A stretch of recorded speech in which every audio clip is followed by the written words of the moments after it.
Too many men feel alone in their struggle, trying to hold their families together while quietly falling apart themselves. My guest today, Rory Paquette, is one man who walked through trauma, loss, and a near death moment. And in that, he discovered the kind of purpose that rebuilds a man from inside out. And today, you're going to learn how that same purpose can reshape your life. Let's get into it. Welcome to the Valiant Forge podcast, where we help men overcome life's battles, show up better in the world, and become a valiant warrior for God. This is a place where we share practical strategies that will equip you on life's journey to help you become the man God has called you to be. Are you ready to overcome your doubt and fulfill your purpose just like Gideon? If so, let's go. Rory, welcome to the podcast. Happy to have you on. I've been listening to your show. Thank you, Mark. For I'm really couple happy of to be years here. now. Yeah, I've been listening to The Power of Man for a couple of years now. Sorry, go ahead. No, it's all right. I just found that out, and I really and truly thank you so much for that. I can't thank you enough for listening to my program. Yeah, I just don't think there's enough good Christian podcasts out there for men. I know they're starting to come around, which I'm happy to see. It's part of the reason that I started mine. I've heard a few different self-development type podcasts, and they're good. They just didn't have that Christian theme behind it. Yours was one of the only ones out there, so I really appreciate what you do. Oh, thanks. Thank you for that. And I try really to make sure that that's not only something that I do, but that it's open for my guests to do that as well. Yeah, well, I appreciate it. So Yeah. so tell I've heard you've had many men on your podcast, and I haven't heard you. I'm sure you've been on some interviews, but I haven't really heard. And I read your bio, didn't really know your story. So give the audience a little bit of your story so we know who Rory is and what his purpose and what his mission is. I appreciate that. Yeah, most to get my story on my podcast, you pretty much have to go back to episode one, out of over 300 now. So not everybody knows it, I guess, at this point. But my story is pretty simple. I come from, busted up home, abusive father, alcoholism, beatings, that kind of thing. Um, it's one of those stories that just kind of impacts you for life. And, people come out of that situation and they are either absolutely determined to never let it happen to them and to spend the rest of their lives making up for it, or they fall into the same pitfalls. And I grew Yeah, up knowing I was not going to fall into the same pitfalls. So, it's kind of funny because I've never had any kind of problem with alcohol or anything, but from the moment I was old enough to drink, I just don't, because it's like you've seen the effects, so why put yourself in that position? And yeah, so just forget it. But basically from there, raised my brother and my sister when my mom got sick. Later on in her life, she died of cancer. It took about 16 years for that to happen. So I was kind of raising my brother and sister, working while I was in high school, playing sports and the whole nine yards. So I've always kind of been facing adversity, right. but all along the way, there have been plenty of people in the world, man, who have had a lot more adversity than I have, a lot more. Yeah, So, I'm grateful for what I had along the way. I'm grateful for what little help I had. And, I grew up and decided I was going to make it on my own and did, kind of hit the top of my profession. I was in real estate, had a company, 5 offices in 2 states. We were doing great. 2008 hit, lost it all, and had to fight our way back. And that was kind of a rebirth for me. And that led to the lowest point in my life where I almost ended it. And it was at that point that I started my journey towards really getting back in touch with my faith because I had really lost it over the mhm, years.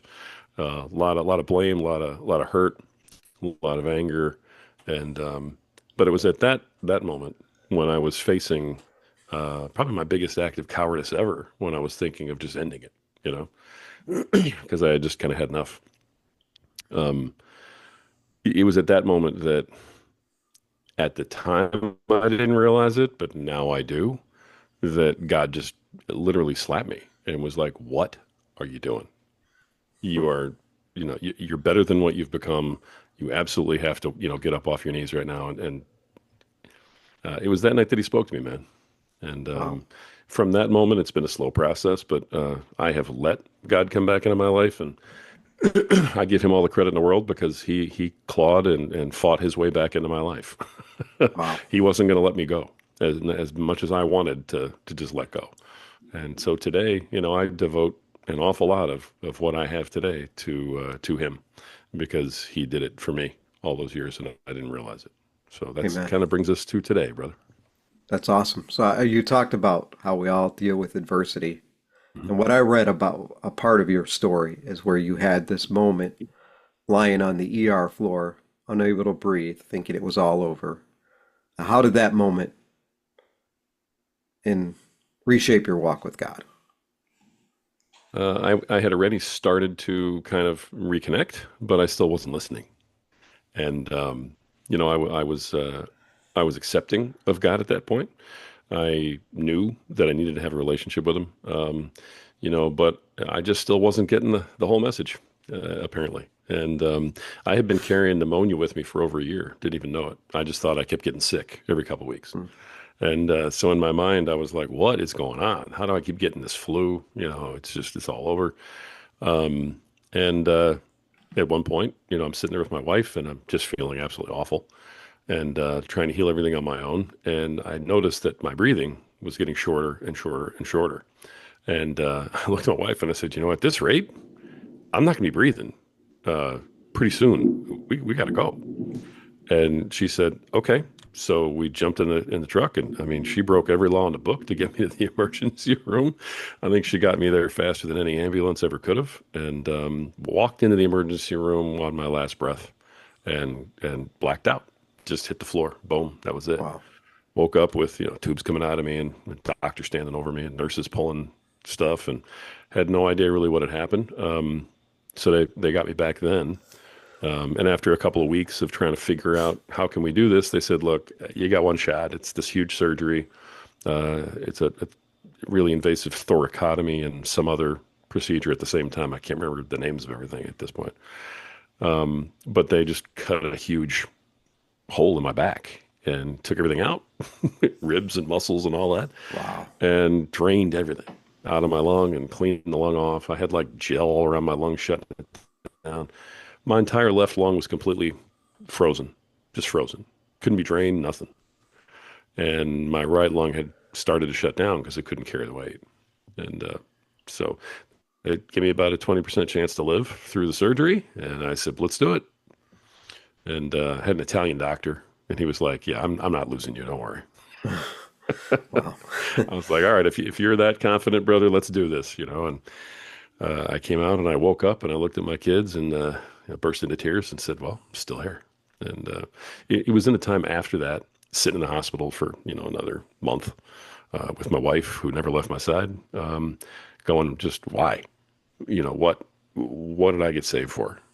How the heck Right. did I make it through a 20% chance of anything? And I asked the doctor those questions. And what he said to me was, he said, honestly, in the shape you're in and everything else, all of the numbers said you weren't going to come out of this. You should never have made it out. He said, but you have the strongest heart that I've seen in a long time. And he goes, I don't know how. I really don't, given the rest of you. But your heart is like a Clydesdale. And, you made it. Here you are. And then you start to think, how? Just how, brother? And, God speaks to you in those moments. Yeah. He really, really does. When you're sitting there in a hospital and you can't watch any more of the same program on TV on the two channels they have, and you're sick of looking at your phone, and you're like, you just sit there in quiet thinking, and God finally gets in because you've let down every defense you have, and you finally let Him all the way in. And I just started to see things, man, that I had never seen before, and it changed everything for me at that moment. Absolutely everything for me. And led to where I am today and what I'm doing and to, how I am with my family, better than ever, and everything. So honestly, what was left of me to change changed that day that I That's came home. awesome. That's Yeah. awesome. So I know a lot of men today feel like they're just surviving day to day. And from your story, what would you say to a man that's trying to move from surviving to living with purpose? How would you encourage them? Yeah, I would say that the purpose is the key.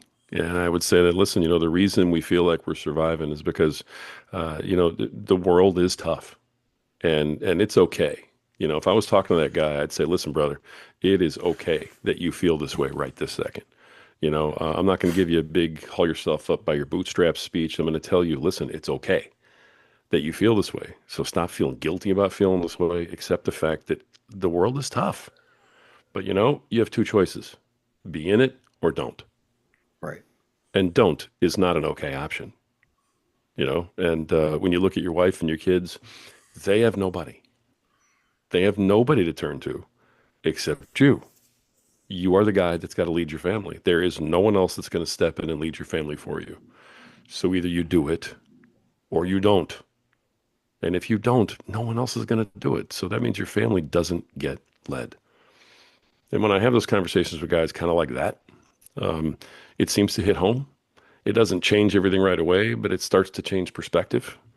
And it Right. says, I have a responsibility. It is absolutely my job to protect, to provide, to lead. And in those areas, I think most men get protect and provide. Yeah. Most men understand that part. It's the lead part that we forget. And the lead part sometimes is the most important part Right. because no one else is going to lead your family. And they're watching. You're leading by example with everything you do, every minute of every day, even if you don't know it, because your kids and your wife, they see and they feel everything. Yeah. So that's what I would tell them right off the bat. I love that you said leading by example because we get leadership sometimes misconstrued. We think leadership is you go do this and you go do that. That's the world's view of leadership. Jesus came on this earth to serve. He was the greatest leader that ever lived, but he didn't come here as a leader, he came here as a servant. And we as men, I totally agree. We as men need to lead by example. We lead by living godly lives and doing the right things so our families can see. Your children, you want to, if you have a daughter, you want your daughter to find a good husband. The way that she's going to find a good husband is you show her what a good husband looks like by being a good husband. I love that. Yeah. I know that you also, on top of almost 4 podcasts now, you also coach men. So what does your coaching program look like? I appreciate that. And yes, I do. I have a men's leadership program that I do, a Power of Man Within.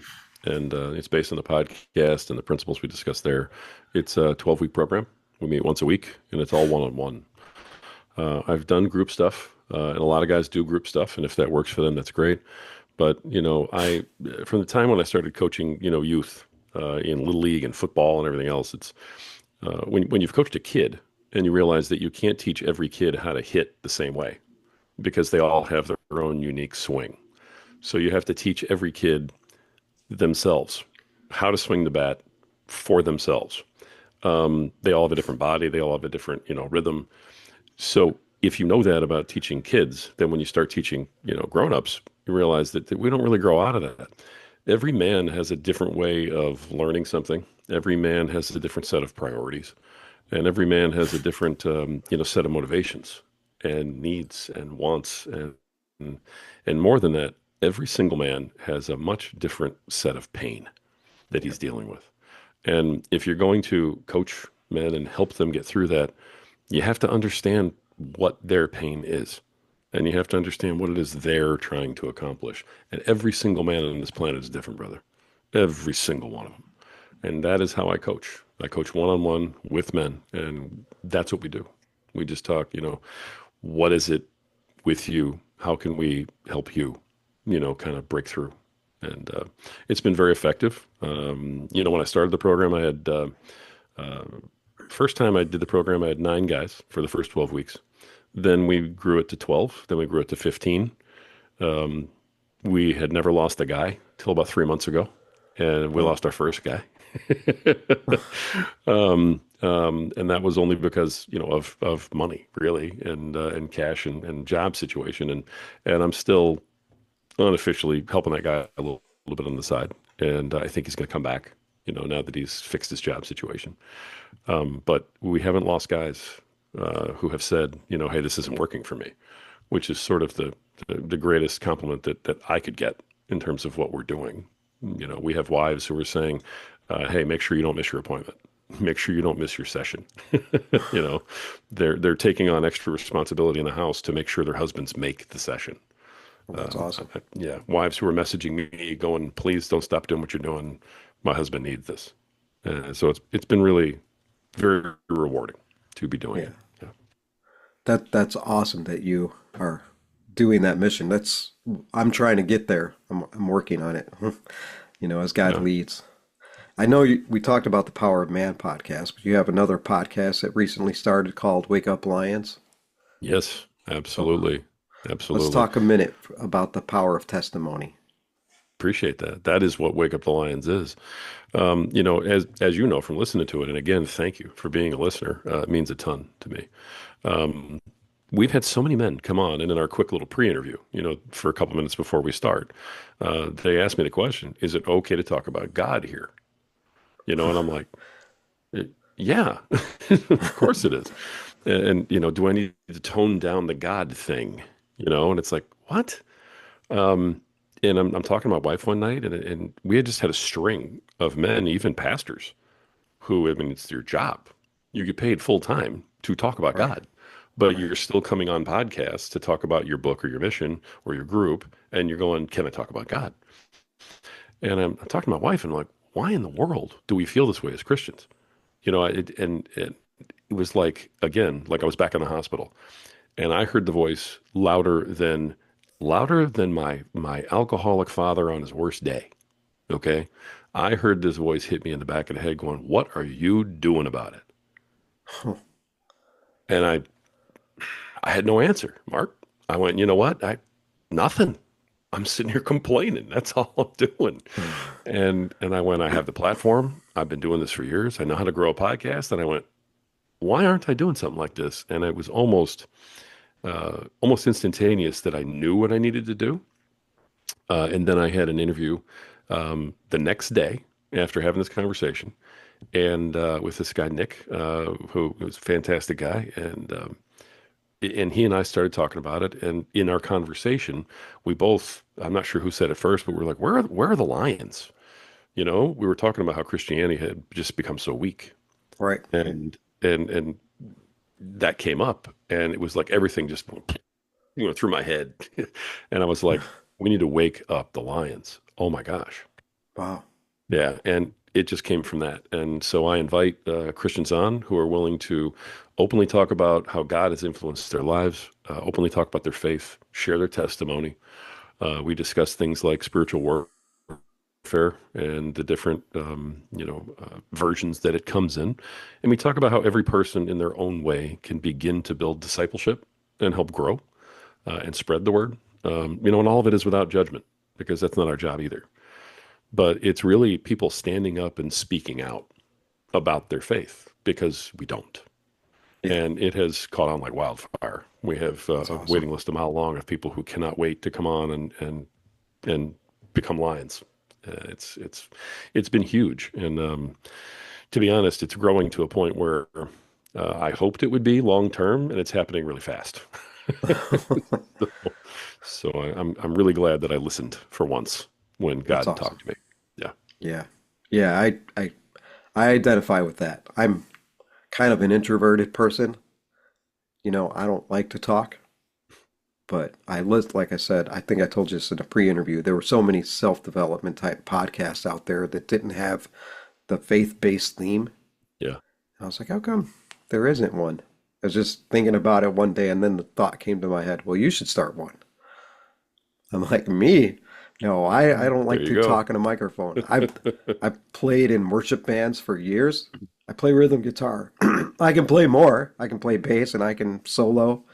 But I'd rather just play rhythm guitar because it's in the background. I don't like to be up front. And then I get this call to start a podcast. Like, yeah, But I got to do what I feel called to do. Otherwise, I feel like I don't have a sense of purpose, which we've been talking about. Well, you're doing So good from work, your, man. I mean, I've listened to several episodes of your podcast. I mean, you're doing good work. So, I mean, you don't really get that you don't like to talk. Let me just tell you that.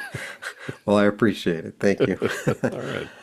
So from your years of coaching and podcasting, do you have a particular testimony that stands out that fuels your mission? Hmm. That's I've been asked that before, and that's a tough one. That really is because they're so powerful. There's one. There's one that I can't shake still. And it was a young lady who I spoke with, who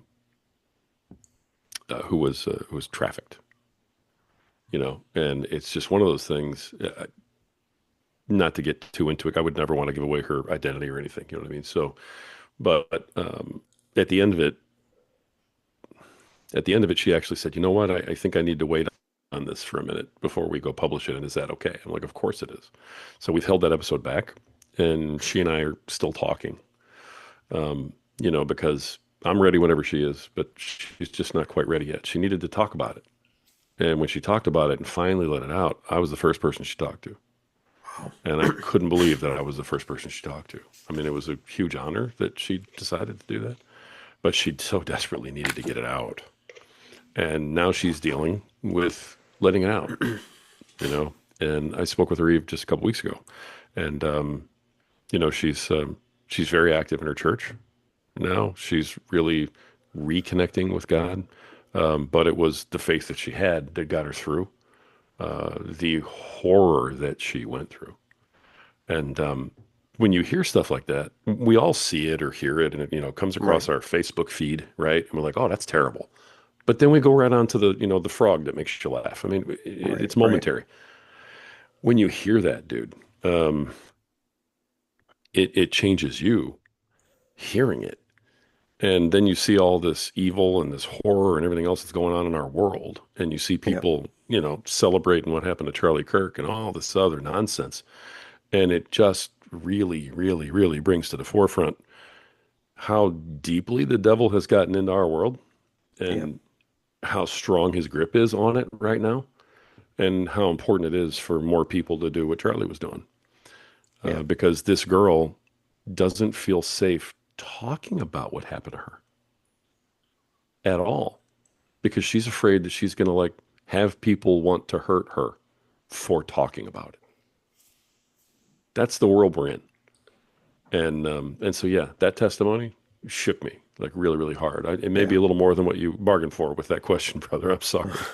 No, no, no. I But it's appreciate you sharing. Yeah. brutal. Yeah, brutal. So I hope that she gets to the point where we can air that one, but I'll hold that forever if we need to, just for her confidence. And I'm blessed that I get to even be one of the people that gets to talk to her and work with her, in any capacity, because she needs a village, man, and Yeah. doesn't feel like she has one. So yeah. Yeah.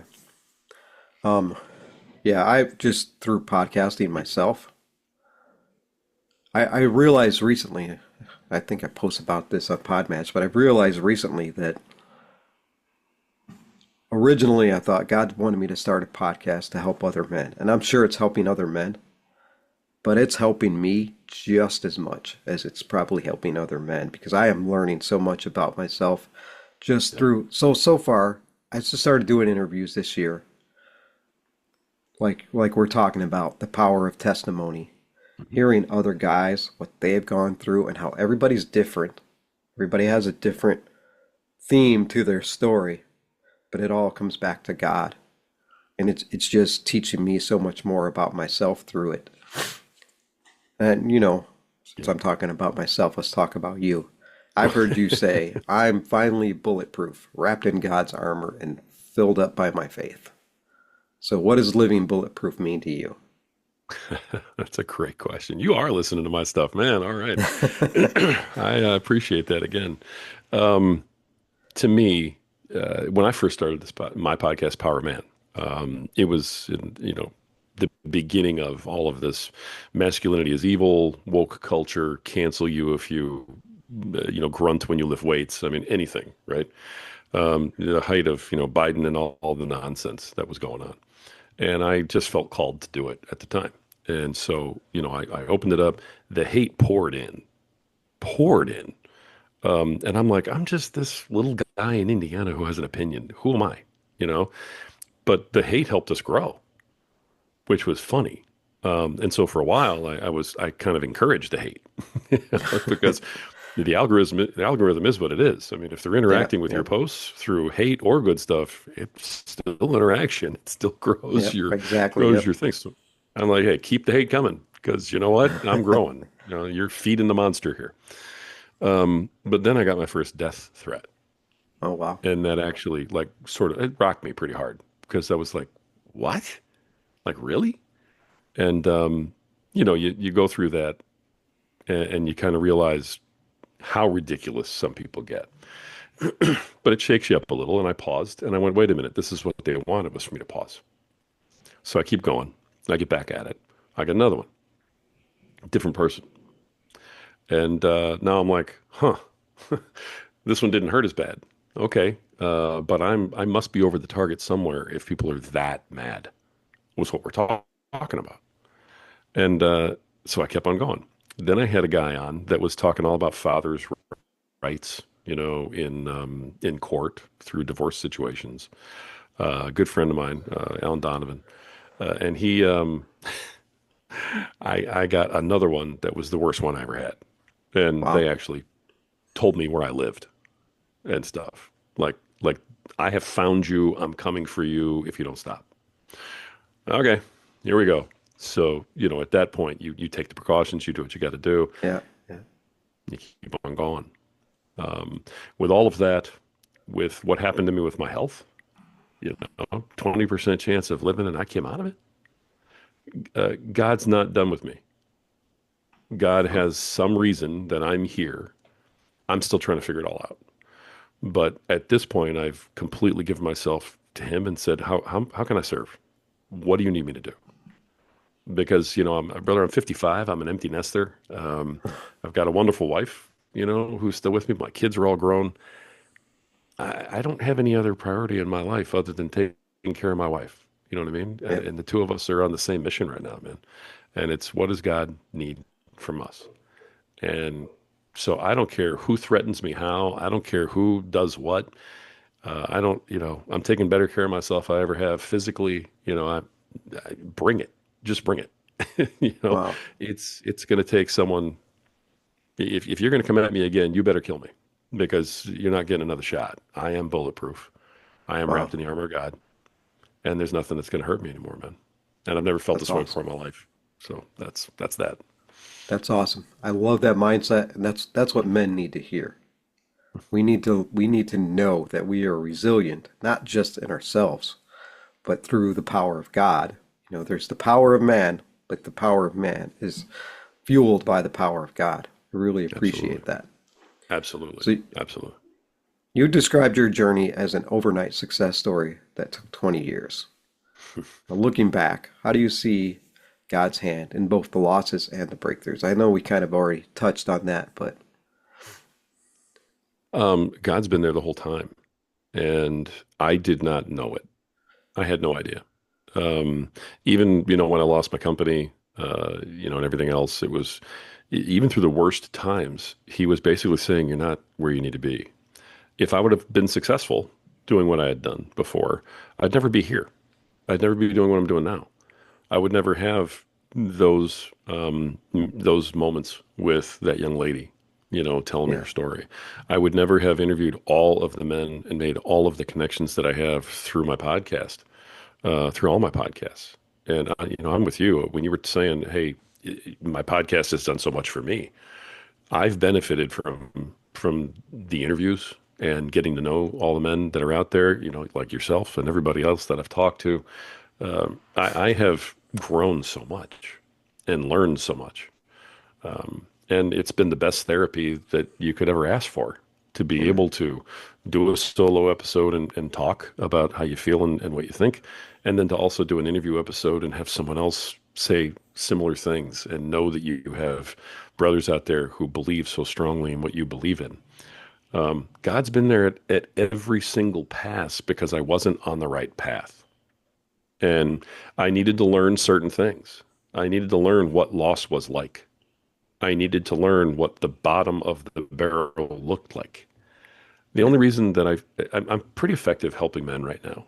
And I say that with a huge degree of humility, because the only reason I am is because when I say to somebody, hey, brother, I've been there, there's a 99% chance that I actually have been there. Yeah. I've suffered. I've lost. I know what it feels like. I have lived that life of quiet desperation that men always talk about. And I know what men are going through because I've gone through it, you know, and I've also hit my knees, begged God for mercy, and worked 3 jobs and slept for 1 hour a night for 6 months straight to get out of it, to Wow. dig my family out of the hole, you know? So I've been on all these different sides of all these different things because of the good and the bad. And God's had his hand in all of it to get me where I am now. And now I'm like, hey, here I am.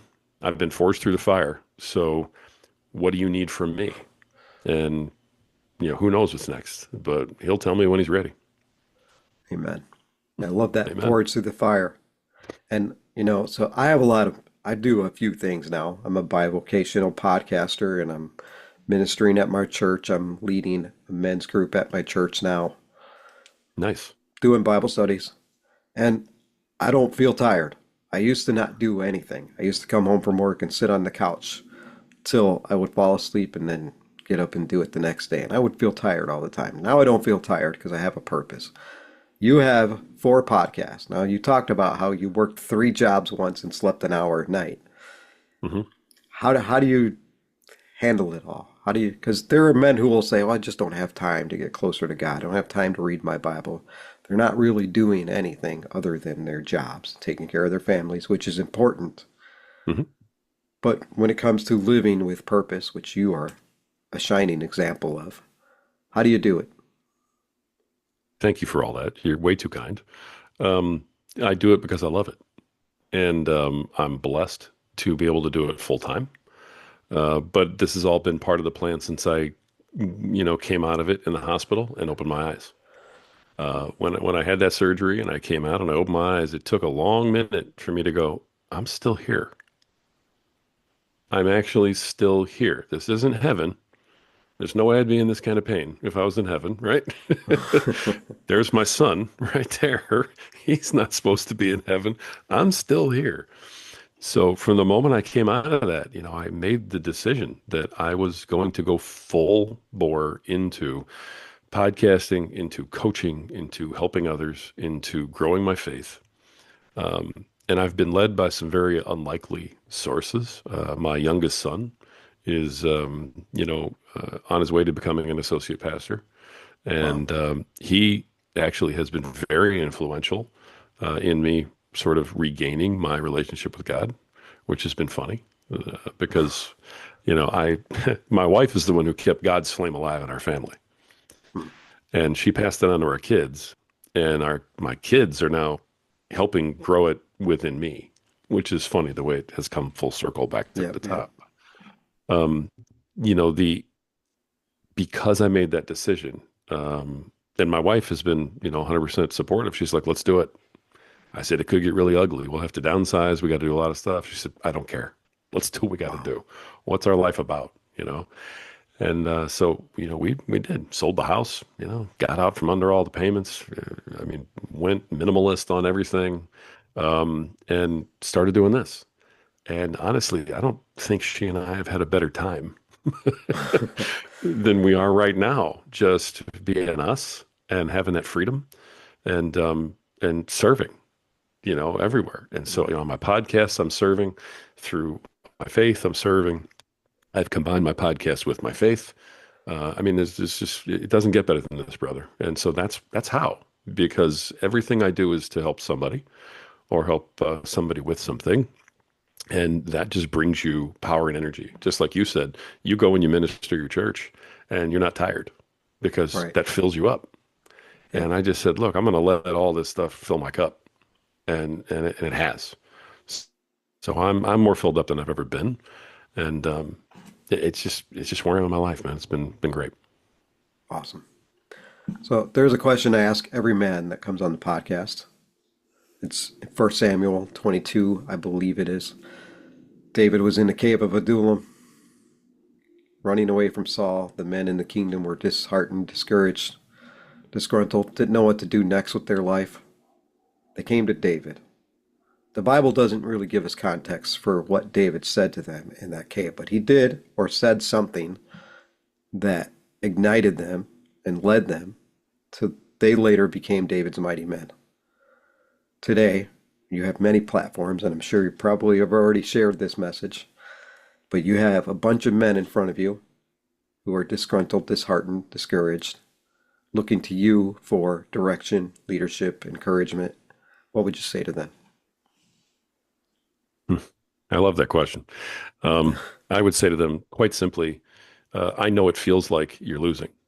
I know it feels like you're down, and I know it feels like you're just being beaten every time you turn around. But the fact of the matter is God put you here for a reason. God put you here so you could learn something from all this pain. And that means that all this pain is going to help you grow. All this pain is for a purpose.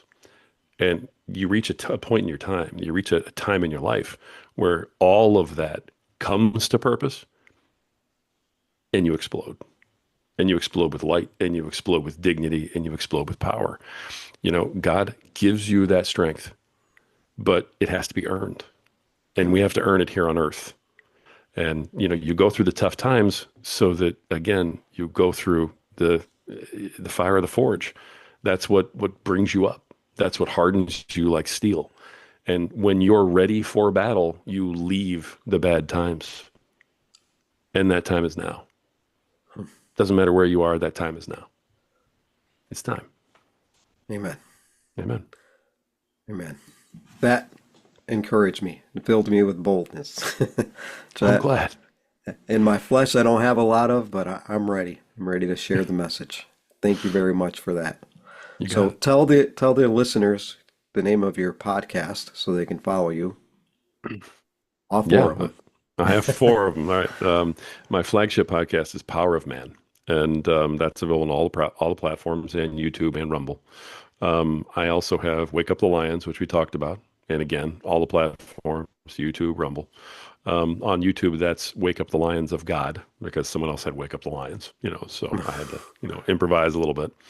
And then I have The Podcaster Nation, which is for anybody who has a podcast. If you have a podcast out there, it doesn't matter what your faith is, what your beliefs are. That is my platform to basically say this is how the world should be, where everybody should be able to just discuss things openly and peacefully, which we still aren't at, according to this past week. So if you have a podcast, contact me, because I'd love to have you on. The Podcaster Nation. That goes for you too, Mark. Definitely got to have you on some of these podcasts, brother. And the final one I just started is for aspiring speakers. So if you're an author or a podcaster or, a pastor or someone who has a message and you want to get on stages and you want to speak, and you want to be a speaker, and at some point you want to get paid to be a speaker, this is the first step, and it's something that you desperately need. And it's called Step Up to the Mic. And you get to come on and give your speech uninterrupted. Boom. And when it's done, you'll have a link of your sample tape to send out to everybody. That is your signature talk, and that's your demo that you will have. Not everybody gets to have a demo that gets sent out to thousands of people through a podcast. So we're accomplishing a lot of different things with that, and it's growing very quickly. So I also coach podcasters and speakers, and in addition to coaching men who are ready to make a change. So there you go. Before we end, tell the listeners your favorite coffee and how they can get it. All right. If I ever doubted you listened to my podcast before, all right. My favorite coffee is Freedom Hill Coffee, at Freedom Hill Coffee on Instagram. Look them up, check them out. Deep, dark, rich, bold, and beautiful, just like my wife. They brew a mean cup of Joe. It's a mean bean, and they support veterans, just like Power Man does. So you got to make sure you go check them out. And it's called Freedom Hill Coffee. It's actually very, very good stuff. And they're my sponsor on my Power Man podcast. So thank you, brother. I appreciate that plug. I'm gonna put that link in the show notes in all of your podcasts. So if I don't have any sponsors. So what do people type in if they want to let Freedom Hill Coffee know that they heard from Rory about their coffee? Is there a Oh, that's a promo great code or question. something? We don't have a coupon code. Nope. They're a straight Okay. sponsor of the show. Okay. So yeah, you don't Awesome. have to worry about that. Just go there. Just buy it. And yeah, have some. Get a bag. You'll love it. I will. I love coffee. So, Mhm. Right on, brother. all right, brother. Thank you for coming on. God bless you very much for everything you do. And I pray that God blesses your ministry and continues to further you in your mission. Thank you. Thank you, brother. I appreciate being on. Bless you as well. Rory's story is a reminder that God can rebuild a man from inside out. No matter the adversity, no matter the past, no matter how close you've come to giving up. And God can do the same thing for you. If this conversation encouraged you, share it with another man who needs it. Make sure you're subscribed to whatever podcast platform you're listening on. If you're on YouTube, drop a comment below and let me know what you think of the episode. Believe you can leave comments on the other platform streams, and you can always send me an email. If you need encouragement, if you need some help, prayer for something, reach out to me. My email address is going to be, if I remember to put it in the show notes, it'll be in the show notes, but it's the Valiant Forge Podcast at gmail.com. All one word, the Valiant Forge Podcast. Pretty easy to remember. And if you want to support the show, leave a rating and review on whatever platform you're listening on. It really helps if I get reviews on Apple because it just pushes the podcast out to more men. And the more men that hear these kind of conversations, that will help them learn to grow despite the adversities that we all face. We're all going to face adversity at some point in our life. And more men need to know and be encouraged that they can, through God's help, continue to do the same. So with that, stay strong, stay valiant, keep forging your path, and until next time, be blessed.